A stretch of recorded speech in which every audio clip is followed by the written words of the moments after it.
Téléma.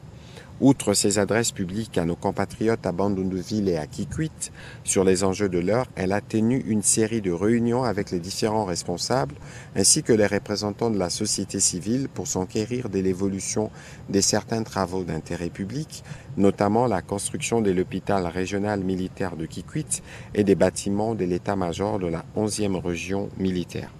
Une assistance a été remise aux populations déplacées de Kwamut, dans la province voisine du Maïndombe, à la suite de l'insécurité provoquée par le mouvement Mobondo. Parlant de cette insécurité qui affecte la province du Kwango, elle a chargé le vice-premier ministre ayant l'intérieur et la défense dans leurs attributions de prendre toutes les mesures appropriées sur la question en y associant les élus et les notabilités des dix territoires. À Kikwit, elle a fait les constats de la route des Kanzombi, représentant une voie d'intérêt économique majeur qui est dans un état de délabrement avancé et gravement endommagée par des érosions impactant négativement l'activité économique et la mobilité de la population.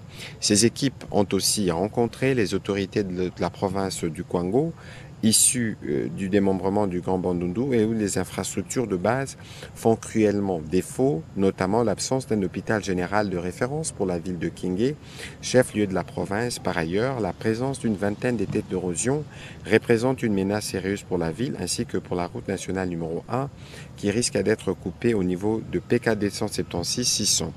À cet effet, elle a demandé au ministre d'État, ministre des Infrastructures, le plus rapidement possible les conditions de réhabilitation des routes précitées et de mener toutes les actions y afférentes.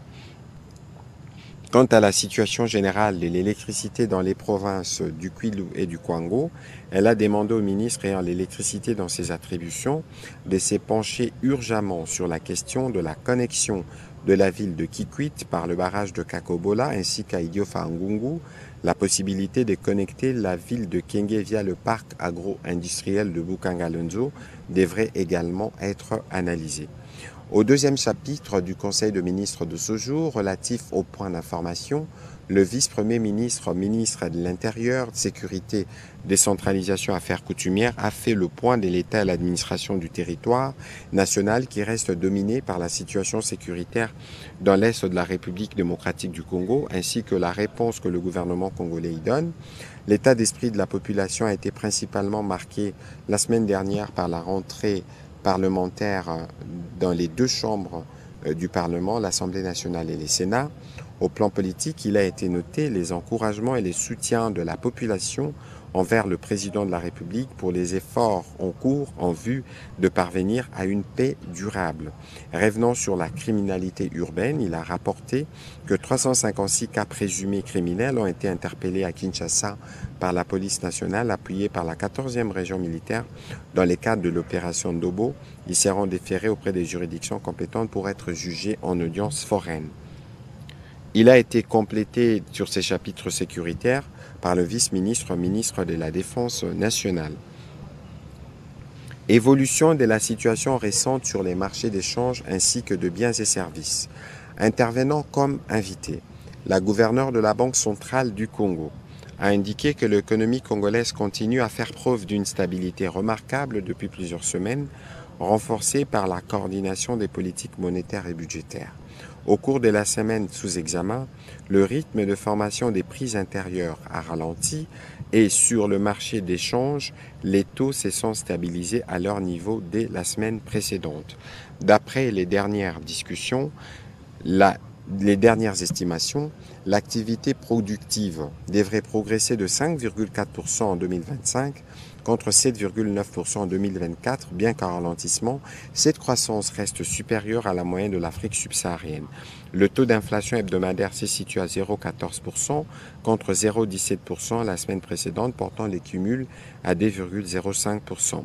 Comparativement à la semaine précédente, la monnaie nationale s'est appréciée au 14 mars 2025 de 0,05% sur les marchés interbancaires et de 0,11% en parallèle.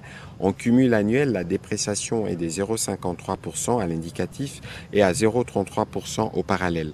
En rythme hebdomadaire, les cours mondiaux des produits de base intéressant l'économie congolaise se sont globalement inscrits en hausse. C'est le cas du prix de la tonne du cuivre en progression de 2,2%, du prix de la tonne du cobalt qui a enregistré un rebond de 9,3% à raison des inquiétudes au sujet de l'offre dans les contextes marqués notamment par la suspension de nos exportations.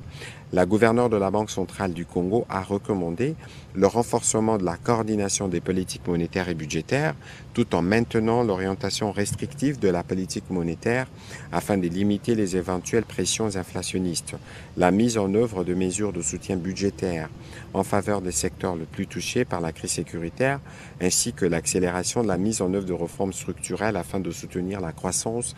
Les conseils a pris acte de ce rapport.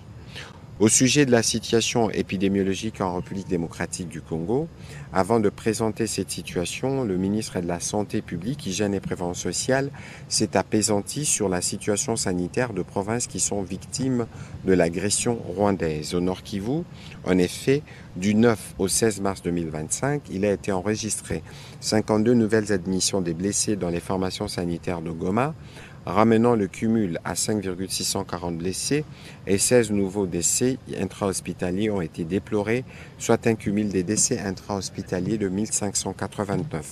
Au Sud Kivu, il a été signalé du 10 au 16 mars 2025 un afflux de blessés dont le nombre n'est pas encore connu. En attendant, les cumuls des blessés est à 1114 blessés et celui des décès intra-hospitaliers à 29.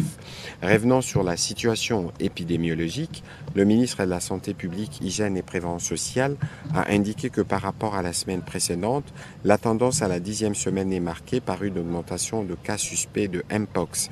Depuis les débuts de la vaccination jusqu'à ce jour, les cumuls des personnes vaccinées est de 521 048 contre les Mpox.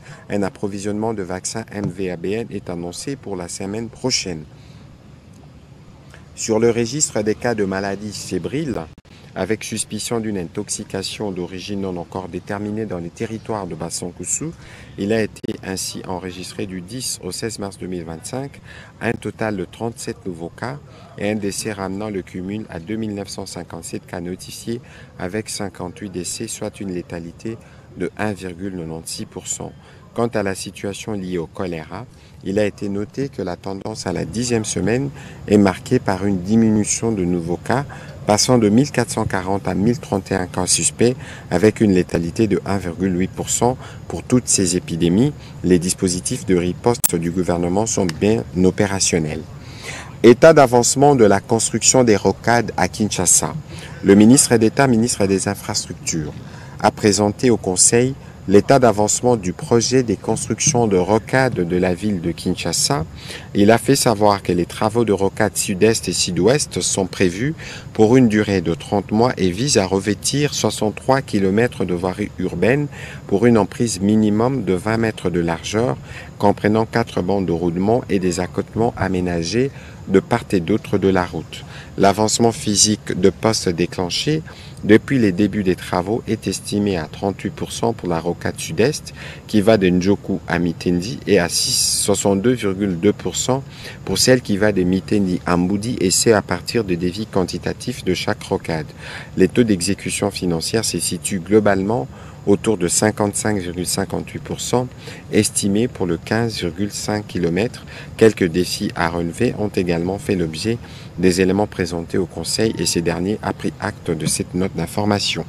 Stratégie d'appurement des arriérés de crédit de la TVA.